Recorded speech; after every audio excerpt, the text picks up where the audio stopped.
The film begins with a cowboy named Buster Scruggs riding his horse across the remote Wild West. He looks like a happy-go-lucky singing cowboy, but in fact, Buster is the most dangerous gunfighter in the area, and there's a big reward for taking his head off. During his journey, Buster stops at a bar for a drink, but the bartender refuses to sell him whiskey because it is a forbidden drink, and therefore only outlaws will be served.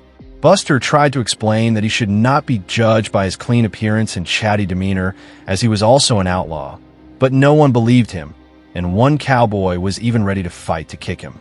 This cowboy ends up quickly regretting having underestimated his enemy because Buster is very fast and draws his gun in seconds to shoot every person in the canteen.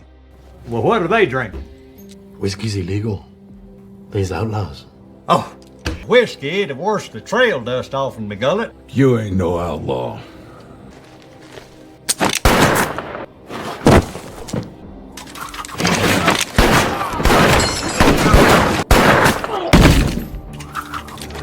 After that, Buster traveled a little longer until he arrived in Frenchman's Gulch, a town he had never been to before. His first stop is the local bar, where he has to leave all his guns at the door to comply with the no-gun policy. Later, he joins a poker game at a nearby table on the condition that he picks up the cards left by the player who just left. Unfortunately, when Buster checks the cards, he discovers the last player left because he had the infamous dead man's hand and refuses to play it, causing the ire of the other players, especially the scary Joe. Thinking he's above the rules, Joe pulls out his hidden gun to threaten Buster, but he quickly defends himself by kicking a loose plank on the table to hit the gun and make it turn against its master, instantly killing Joe.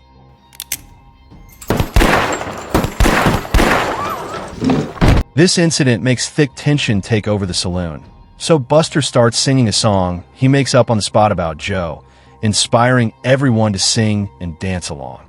Their cheerful fun is suddenly interrupted by Joe's brother, who has found out what happened and challenges Buster to a duel to get revenge. You killed my brother, you cowardly son of a bitch. I want to see you outside. Wear an iron! Once again, Buster proves he's the fastest gunman in the area, and after expertly shooting each of the man's fingers, he finally kills him by looking at him in the mirror just to show off. I'm calling you out!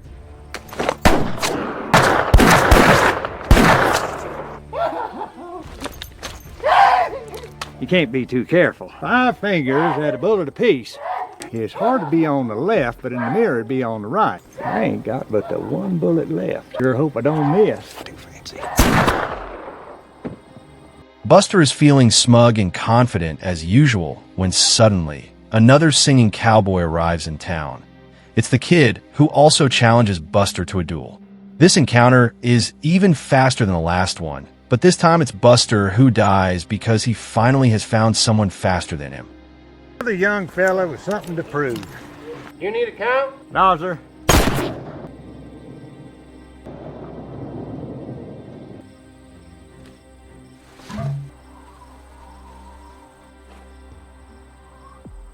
Well, that ain't good. Can't be top dog forever. I should have seen this coming. As his soul leaves the mortal realm, Buster admits he should have seen it coming because you can't be the top dog forever, and even sings along to the kid's song. Meanwhile, in New Mexico, a young cowboy finds an isolated bank and tries to rob it. The bank teller pretends to collaborate and bends over to grab the money, but actually he's moving to shoot his hidden weapons as a distraction before running away. It's Pappy Woods. The cowboy manages to dodge the shots and wastes no time in grabbing the money from the cash box. But as soon as he rushes out, the teller opens fire on him and forces him to hide behind a well. Gimme! Get over here! The cowboy tries to shoot back, yet his efforts are pointless. The banker has covered his body with pots and pans that reflect all the bullets. Thanks to this extra protection, the teller manages to come close enough to knock the cowboy out.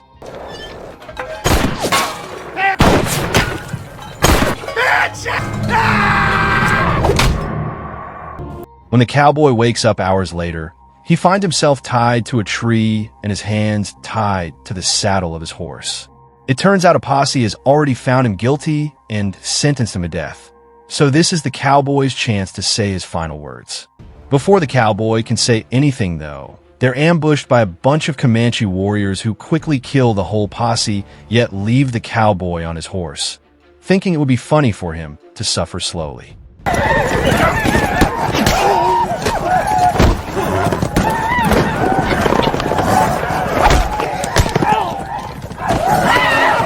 The cowboy spends a few hours on his horse, trying his best to keep the animal from moving too far and triggering his death. Eventually, the cowboy finally gets lucky and is found by a drover, who frees him by shooting the rope and allows him to ride with him for safety. Not even an hour passes before the cowboy discovers he isn't as lucky as he thought.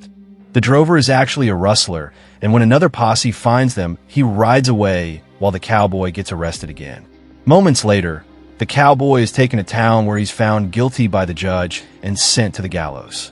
While waiting for the end, he concentrates on looking at a young woman in the crowd, so the last thing he sees before death can be a beautiful sight.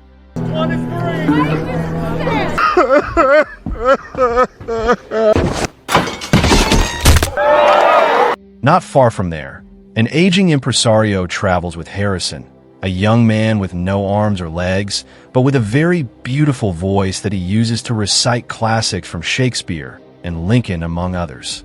The wagon they travel in becomes a stage every time they stop in a town, and while Harrison recites his classics, the impresario collects money from the audience. He's also in charge of feeding Harrison, putting on his makeup, and even helping him relieve himself.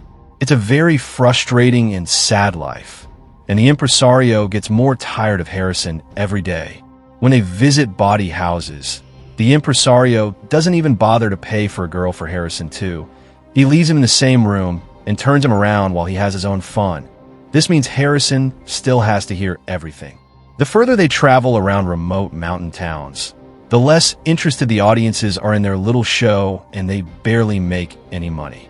One evening, the impresario notices their audience is tiny because a different wagon has everyone's attention. The crow is cheering for a chicken that can do basic addition and subtraction by pecking at some painted numbers. Alone but weep, with friends possessed, and that man's scope, wishing me like to one more rich. Wait, Sam! Take away 7! 11! 11 twice! That's 20! Seeing an opportunity, the impresario decides to buy the chicken, and he takes care of it with as much care as he offers Harrison, who is starting to get worried about what comes next. The next day, the impresario stops the wagon by a bridge and tests the depth of the river that runs underneath by dropping a large stone into the water.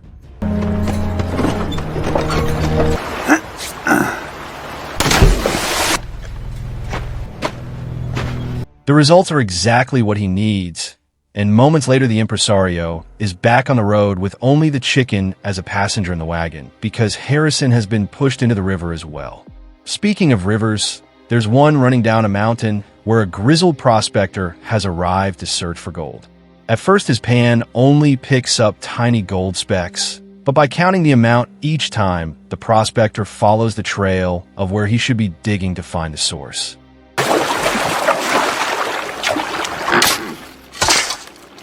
5, 12, 4. Back to nothing. The man even makes camp next to the river, and he survives by fishing and stealing eggs from birds' nests. After many days of digging small holes, the prospector manages to triangulate the source and begins digging deeper. His calculations turn out to be perfect, and he finally gets to find a large gold vein that will make him rich. But unfortunately, there's no time to celebrate. A young man that has been trailing the prospector comes closer and shoots him. Keepers. Getting to keepers.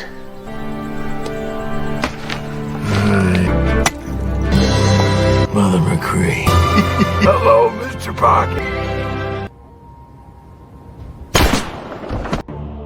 After making a cigarette to celebrate, the young man jumps in the hole to move the body, only to get ambushed by the prospector, who had been only pretending to be dead.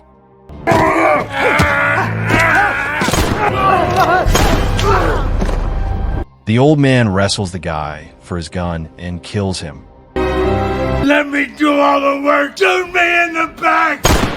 You piece of skunk. Then he checks his body and confirms it was a clean shot. It came out through his back and didn't hit anything important. After bandaging the wound, the prospector finishes mining the gold, buries the young man in the hole, and leaves the valley on a horse carrying his new fortune. There you measly skunk. So toil on for me.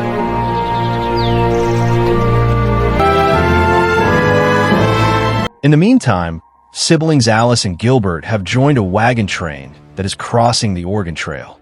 Gilbert isn't exactly a good businessman, but he claims he's contacted a new business partner that is willing to marry his sister when they make it to Oregon.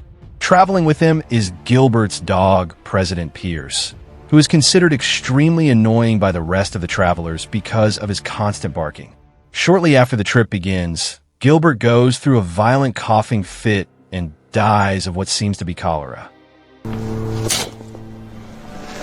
The wagon train's leaders Billy and Arthur help Alice bury him after they ask her if she wants to keep traveling with them or she'll go back home.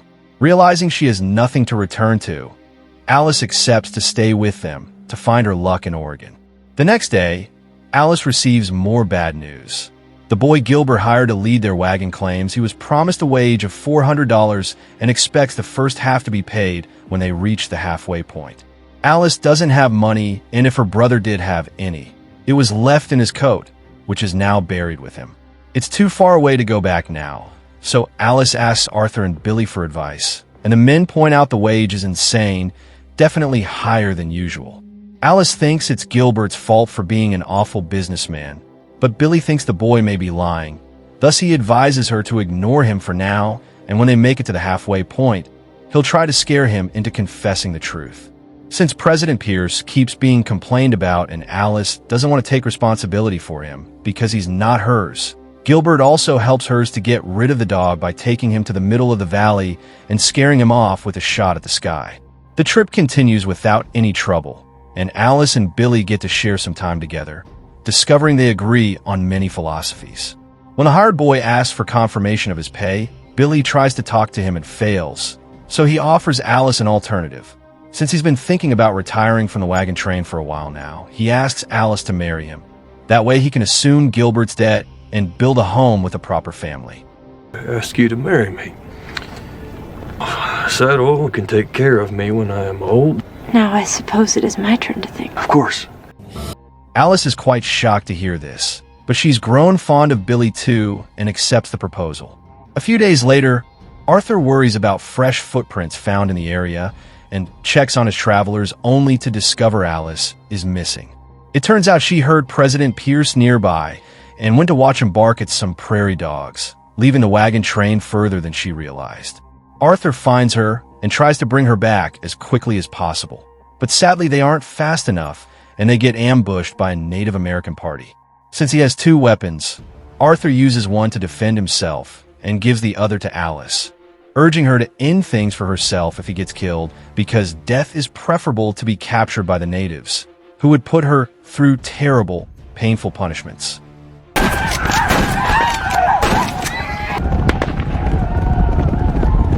Arthur is actually quite a skilled gunman and manages to scare the natives away with precise shots. But when he thinks everything is over, a warrior takes him by surprise and makes him fall with a quick hit.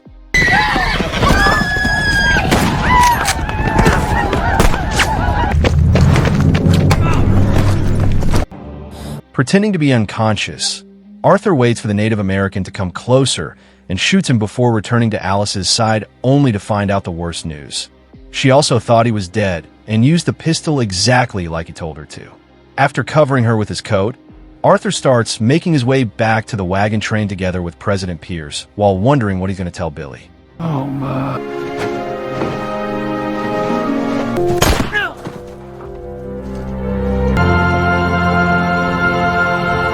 On a different road, 5 people ride in a stagecoach to Fort Morgan. After singing for most of the ride, which annoys everyone aboard. Thigpen explains he and his partner Clarence often travel this route while ferrying cargo, alluding to something on the roof of the coach without specifying what it is. Now that Thigpen has finally stopped singing, a conversation begins among the travelers, prompting the fur trapper to talk about his past relationship with a hung papa woman that flourished even if they couldn't speak each other's language, because he thinks all people are alike in their basic needs. Lady Betjeman, a devout Christian, is offended by this idea and reminds everyone there are only two kinds of people, the good and the sinning. This triggers an argument about human nature that is also joined by Frenchman René, but Thigpen and Clarence only make a comment here and there, preferring to watch with amusement. When René questions if Lady Betjeman has stayed loyal to her husband while living apart for a couple of years, Lady Betjeman's so indignant that she becomes apoplectic. Please, stop doing that. Dutchman, we must stop! Putting his head out the window, René tries to ask the driver to stop the coach to no avail, prompting Thigpen to explain that the company's policy doesn't allow the coach to stop for any reason. To calm Lady Betjeman down, Clarence decides to sing a bittersweet folk song, which successfully helps the woman but also makes Thigpen cry. Curious about these mysterious men, the trapper makes them explain what exactly is their business, and Thigpen reveals they're bounty hunters. Their teamwork is foolproof. Thigpen distracts their target with stories while Clarence quickly thumps them. Thigpen also confesses he loves watching them die because there's something beautiful in their target's expressions. Hearing this obviously creeps out the other three passengers, who are now afraid of what awaits them at their destination. Once the coach makes it to Fort Morgan, Thigpen and Clarence grab their cargo, which turns out to be a body, and enter the hotel where everyone is staying. René, Lady Betjeman, and the trapper take longer to disembark, feeling wary and scared, but eventually they enter the hotel too, and René closes the door behind them after watching the coach leave, realizing there won't be a way out if they need it.